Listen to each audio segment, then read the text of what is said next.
We've been live from Delhi. You're watching DD India Live, India's voice to the world. I'm Lipakshi Khurana, coming up in the next 30 minutes. India hits back after Trudeau admits Canada had no hard evidentiary proof linking India to Niger killings, says responsibility for damage to India-Canada relations lies with PM Trudeau. India's President Draupadi Murmu holds bilateral talks with her Mauritanian counterpart. Both countries signed 4 MOUs and plans for Malawi for the last leg of a 3-African nation tour.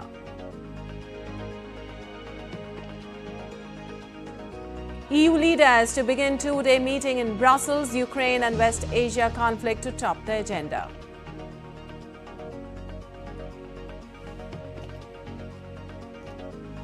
Joe Biden to visit Germany to hold talks with his counterparts during his maiden visit as US President.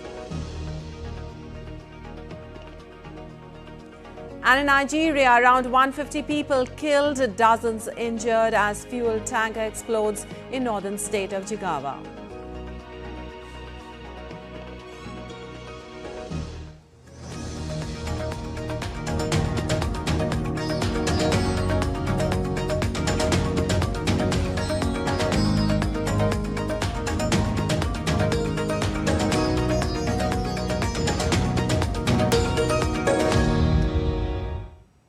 All right, big news we are tracking at DD India Live today. In a massive embarrassment for Canada, the country's Prime Minister Justin Trudeau this morning acknowledged before a commission of inquiry that he had not provided India with concrete proof regarding the killing of Khalistani terrorist Hardeep Singh Nijjar on Canadian soil.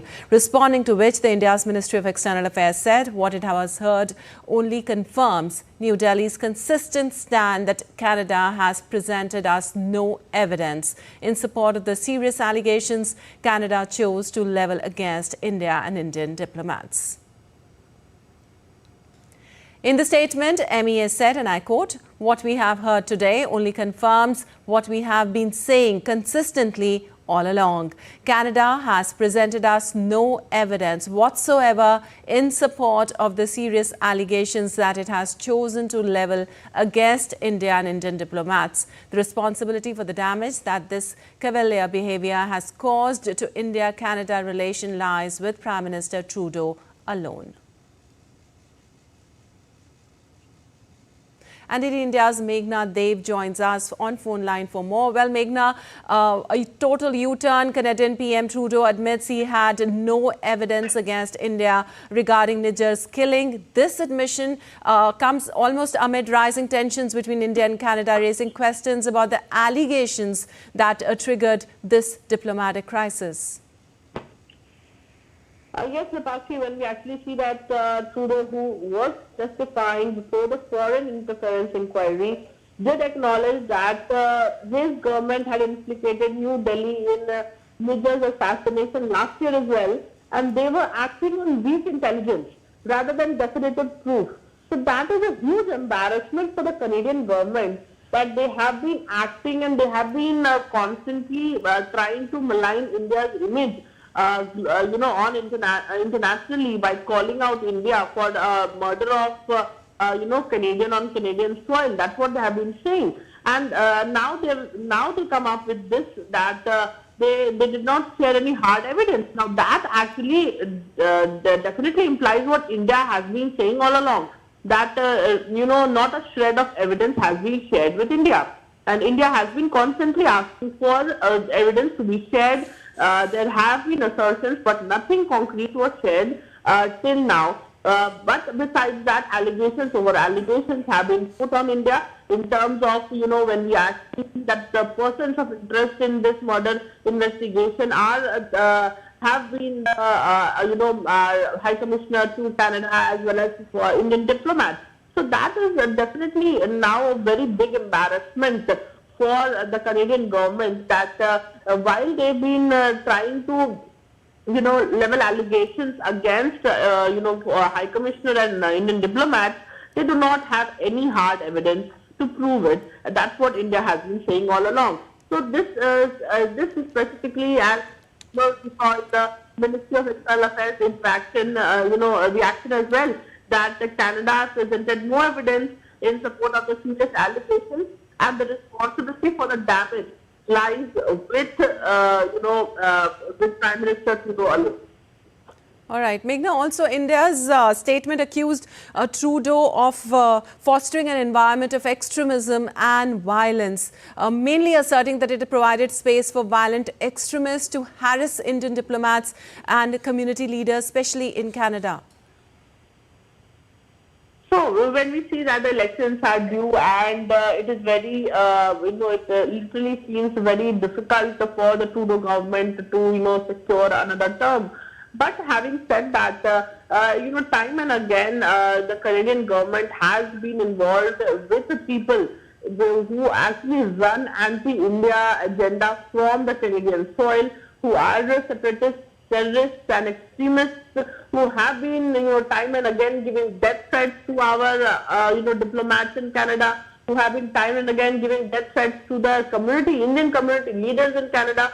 So that definitely shows that how far can the Trudeau government go, and for that matter, Prime Minister Trudeau goes for narrow political gains. And the statement that was issued on Monday by India clearly said that, and not only this, India time and again has been clearly stating that this is completely unacceptable and this is contempt. Besides that, India definitely took very strong steps, expelling 6 Canadian diplomats, who are supposed to leave by October 19. So that definitely is, and they've also called back the Indian High Commissioner to Canada as well as other Indian diplomats, feared for their safety. So this is definitely something very strong step that India had taken, and then Prime Minister Trudeau himself does confess that there was no evidence shared, proves that the entire story is concocted. Right. Canadian Prime Minister also says did not want to blow up ties with India. Thank you so much, Meghna, for all those details with us.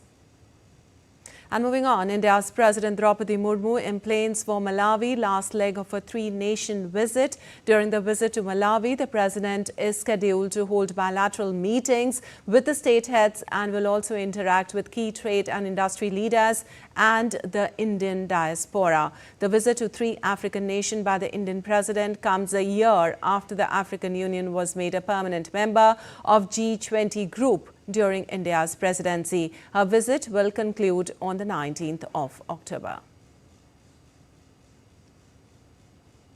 And during her 3-day stay in Malawi, President Murmu will also pay her respects at Sri Radha Krishna Temple in the capital, Lilongwe. This temple has been a prominent center of religious, cultural and social activities for the Indian community. The temple showcases a mini India. We have many years of relationship between India and Malawi, and by this visit it will cement more heavily that these 2 countries come together, and we are always grateful to India for the support and donations and grants given to us for the local people. Malawi is a warm heart of Africa, and India is in our heart. So we are so excited to see our President of India here in Malawi. So we hope that we will have more business relations happen India between Malawi. We have more than 900 community members in Lilongwe, and we celebrate each and every religious function in Lilongwe. And we feel very proud about Lilongwe city because all the community works in together. We are also very thankful to the Malawi government. Having settled here in Malawi, they allowed us to carry on with our culture, which we've managed to do, and so they kept that environment free and for everyone to practice what we want. I have been in Malawi past 22 years. We are very happy to have our president, and it is definitely going to boost up our friendship relations between India and Malawi. And India's President Draupadi Murmu successfully concluded her Mauritania visit, highlighting the potential for Indian-Mauritania relation. During her visit, President held bilateral talks with her counterpart and other leaders. India and Mauritania also exchanged several agreements with an aim to boost further ties. Take a look. India's President Draupadi Murmu successfully concluded her Mauritania visit, a second leg of her three African nation visit. This was the first ever visit by an Indian president to the northwestern African nation. On her arrival at Nouakchott-Oumtounsy International Airport, President Draupadi Murmu was received and greeted by President of the Islamic Republic of Mauritania, Mohamed Ould Ghazni, and was accorded a ceremonial welcome. Later in the day, President met her counterpart Ghazni at the Presidential Palace for bilateral talks. President also attended a delegation-level meeting followed by exchange of 4 MOUs. Agreement to promote bilateral relations in various fields of common interest, MOU to facilitate cooperation in mutually beneficial areas of activity, agreement for exemption of visa requirements for diplomatic and official service passport holders, agreement to promote cultural exchange programs. Earlier on Wednesday, President Murmu also interacted with Indian diaspora at a community event where she emphasized on India's goal of becoming a development nation by 2047 and also acknowledged the crucial role of Indian diaspora in achieving this vision. हम वर्ष 2047 तक भारत को एक विकसित भारत बनाने के अपने लक्ष्यों की ओर तेजी से बढ़ रहे हैं और हमारा प्रवासी परिवार इस प्रक्रिया में एक बहुत ही महत्वपूर्ण कारक है. Later, the Minister of Foreign Affairs, Cooperation and Mauritanians Abroad of Mauritania, Mohamed Salem Ould Merzouk, called on President Murmu. Mauritania has immense natural resources that are important for India's growing industry. Bureau Report, DD India. And moving on, India's Prime Minister Narendra Modi will participate in the celebration of International Abhidhamma Divas and recognition of Pali as a classical language in New Delhi. The International Abhidhamma Divas celebration, organized by Government of India and International Buddhist Confederation, will see participation of academicians and monks from 14 countries and a significant number of young experts on Buddha Dhamma from various universities across India. Well, Abhidhamma Divas commemorates the descent of Lord Buddha from the celestial realm after teaching Abhidhamma. The recent recognition of Pali as a classical language along with 4 other languages enhances the significance of this year's Abhidhamma Divas celebrations, as Lord Buddha's teachings on Abhidhamma are originally available in Pali language. And Ayab Singh Saini will be sworn in as the Chief Minister of the Northern India state of Haryana on Thursday. Prime Minister Narendra Modi, India's Home Minister Amit Shah and party's top leadership, among others, will be there for the oath-taking ceremony scheduled to begin at around 11 a.m. Saini staked claim to form the next government after he was unanimously elected as the leader of the BJP Legislative Party on Wednesday. Elaborate security arrangements are in place in Panchkula for the same. In the October 5th Haryana polls, the BJP secured an unprecedented third term in the state, winning 48 seats in the 90-member assembly. And still to come in this edition of DD India Live. US President Joe Biden to soon speak with Ukrainian President and unveil a new security assistance package. British singer Liam Payne found dead in Buenos Aires hotel. Authorities cordoned off the area.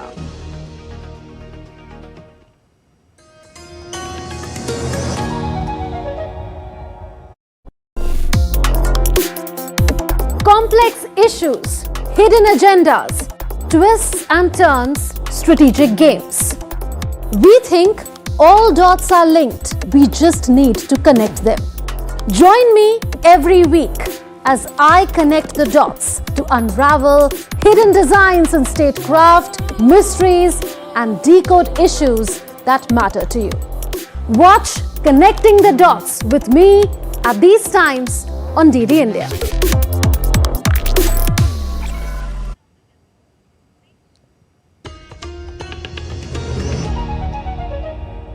Welcome back. You're watching DD India Live. I'm Lipakshi Khurana, and moving on, European Union leaders are meeting in Brussels on 17th and 18th of October to discuss Ukraine, the crisis in the West Asia, migration and efforts to boost the EU's competitiveness. EU leaders will be discussing Russia's war of aggression against Ukraine in all its dimensions, including developments on the front line and continued comprehensive support for Ukraine. Discussion on the progress on the use of extraordinary review from Russia's frozen assets to benefit Ukraine is on the agenda. Well, migration is set to dominate a summit of European Union leaders as calls for outsourcing asylum procedures and speedier deportations grow increasingly louder, despite stern warnings from NGOs that the approach would endanger fundamental rights. EU leaders also agreed on the need for a new competitiveness deal and outlined some means to achieve it. In this context, leaders will take stock of progress on enhancing EU competitiveness. And Ukrainian President Volodymyr Zelensky will be presenting his victory plan for resolving the war with Russia at the summit of European Union leaders in Brussels on Thursday. Zelensky unveiled the much-anticipated plan in Ukraine's parliament on Wednesday as Moscow's forces advance in the east and a bleak winter of power cuts looms. He informed the lawmakers that the plan contained 5 main points that were in the hands of his allies, including an unconditional invite to join NATO now and weapon support. In return, he offered a Western role in developing Ukraine's natural mineral resources and said Ukrainian troops could enhance the security of NATO and replace some of the US forces in Europe.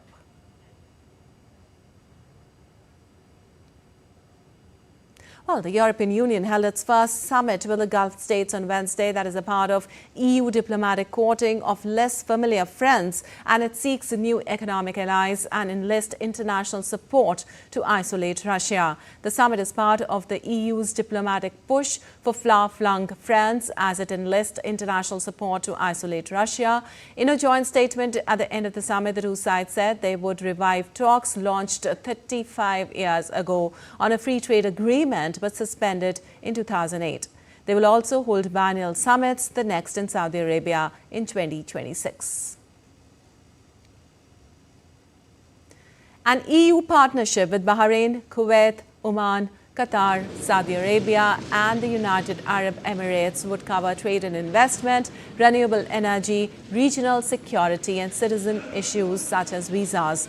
The 27-member EU has reached out to other regional blocs, holding its first summit with the Association of Southeast Asian Nations, ASEAN, and its first in 8 years with the Community of Caribbean and Latin American Nations, CELAC. And United States President Joe Biden will depart for a trip to Germany after rescheduling a visit last week because of Hurricane Milton. Speaking during a regular press briefing, White House spokeswoman Karine Jean-Pierre said Biden will meet with German Chancellor Olaf Scholz and German President Frank-Walter Steinmeier during the visit. Biden and Scholz would discuss a number of bilateral issues and international agenda with the German leaders, including the Ukrainian crisis. Initially, Biden was supposed to travel to Germany and Angola on October 10th and 15th, but he's postponed his visits over the approaching Hurricane Milton. According to Jean-Pierre, Angola visit had been rescheduled for the first week of December. President Biden will travel to Berlin, Germany, where he will meet with German leaders, President Steinmeier and Chancellor Scholz, underscoring the strong relationship that the United States shares with Germany and the full range of global issues that we are tackling together. Some additional news: in the first week of December, the President will travel to Angola, where he will celebrate the transformation of the U.S.-Angola relationship, recognize Angola's role as a strategic partner and regional leader, and meet with President Lorenzo about ways to increase our collaboration on security, health, and economic partnerships. Well, U.S. President Joe Biden spoke to Ukrainian President Volodymyr Zelensky on Wednesday about efforts to surge security assistance to Ukraine and announced a new $425 million military aid package. This security package includes air defense capability, air-to-ground munitions, armored vehicles and critical munitions, the White House said in a statement. Ukrainian President thanked the United States for its readiness to help Ukraine strengthen its positions to compel Russia towards honest diplomacy. And U.S. Vice President Kamala Harris has been interviewed on Fox News for the first time, telling the network that her presidency will be different to Joe Biden's. Pushed on how she can pitch herself as the change candidate while part of the sitting government, Harris diverted to question her opponent Donald Trump's fitness for office. In the fiery exchange, the vice president was asked about an array of key election issues, including illegal border crossings and gender reassignment surgery for U.S. prisoners. Earlier, Trump also appeared on Fox at an event with an all-female audience. He described himself as the father of IVF, which Harris said was quite bizarre. And a day U.S. demanded Israel to improve humanitarian conditions in Gaza or risk military aid. In a letter which got leaked, U.S. Defense Secretary Lloyd Austin spoke to Israeli Defense Minister Yoav Gallant. The two leaders discussed Israel's operations in Lebanon and the humanitarian situation in Gaza.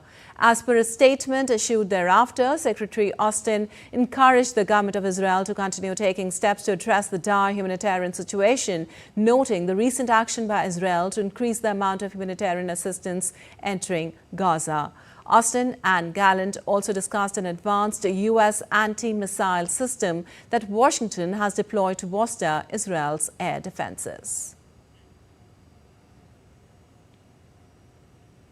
And Britain and France have called an urgent meeting at the United Nations Security Council to discuss the humanitarian situation in Gaza. Prime Minister Keir Starmer said that Britain was looking at sanctioning Israeli Finance Minister and National Security Minister over comments they had made about the conflict. Food supplies to Gaza had fallen sharply in recent weeks after Israeli authorities introduced a new customs rule, and the United States said the humanitarian situation must improve or Israel could face potential restrictions on U.S. military aid.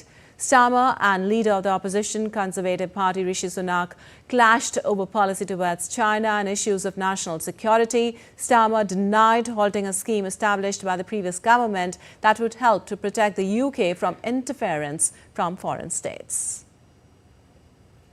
We are looking at that because they're obviously abhorrent comments, as he rightly says, along with other really concerning activity in the West Bank, but also across the region. The humanitarian situation in Gaza is dire. The death toll has surpassed 42,000, and access to basic services is becoming much harder. And Israel must take all possible steps to avoid civilian casualties, to allow aid into Gaza in much greater volume, and provide the UN and humanitarian partners the ability to operate effectively. Mr. Speaker, along with France, the UK will convene an urgent meeting of the UN Security Council to address this. Well, after repeated altercations with the Philippines over disputed waters in the South China Sea, now tension seems to escalate between China and Japan. China's Coast Guard said a Japanese fishing vessel illegally entered China's territorial waters around Diaoyu Islands on October 15th, 16th and was warned to leave. The Coast Guard said it would continue to carry out maritime rights protection and law enforcement activities in waters under its jurisdiction. Japan rejects China's claims to the islands, and over the past few months, the two countries have had a number of confrontations in the area. Back in June, Japan lodged a protest against Beijing after it said Chinese vessel carrying what appeared to be cannons had entered its territorial waters in the East China Sea surrounding the disputed islands, which Tokyo calls the Senkaku and Beijing calls the Diaoyu. Weeks later, Japan lodged another protest after one of China's naval survey vessels entered Japanese waters. An uptick in Chinese military activity near Japan and around Taiwan in recent years has stoked concerns in Tokyo. Well, a fuel tanker overturned late on Tuesday in Nigeria's northern state of Jigawa after the driver lost control of the vehicle, spilling petrol which exploded and killed at least 147 people. Local police spokesperson Lawan Shisu Adams said the tanker was traveling from the ancient city of Kanato Yobe state in the north when the driver lost control near Majia town in Thora local government area, or about 530 kilometers north of the capital Abuja, causing it to overturn and spill fuel. The accident is one of the worst in recent times in Africa's most populous nation, which is battling with widespread security threats and a cost of living crisis. And former One Direction star Liam Payne died aged 31 in Argentina after falling from the third floor of a hotel in Buenos Aires. In a statement, police said they discovered Payne's body after an emergency crew responded to a 911 call in the upscale neighborhood of Palermo. Payne had risen to global fame as part of the much-loved boy band created on the X Factor TV show in 2010 along with Harry Styles, Louis Tomlinson, Niall Horan and Zayn Malik. And in sports news, India-New Zealand would hope to have some play on day 2 after day 1 of their first test was called off due to rain in Bengaluru. Persistent drizzle with its stop and start nature since morning, followed by proper rainfall, has resulted into day 1 being called off completely. The match is a very crucial series for the Rohit Sharma-led side as they aim for a World Test Championship final berth. The men in blue are on the 6-match winning streak in Test cricket and had last registered a famous victory against Bangladesh in Kanpur. New Zealand, who had recently faced a whitewash in Sri Lanka, will be wary of an Indian team that is very strong in their own backyard. All right, that's all for this edition of DD India Live, but let us know your thoughts on the news of the day. For those on the go, you can get all the latest news and updates from India and across the world on the DD India mobile app. The app is available on both Android and iOS platforms. Scan the QR code on the screen to download now. We'll be back with more news as it breaks here on DD India. I'm Lepakshi Khurana from all of us here in Delhi. Thanks for watching DD India Live.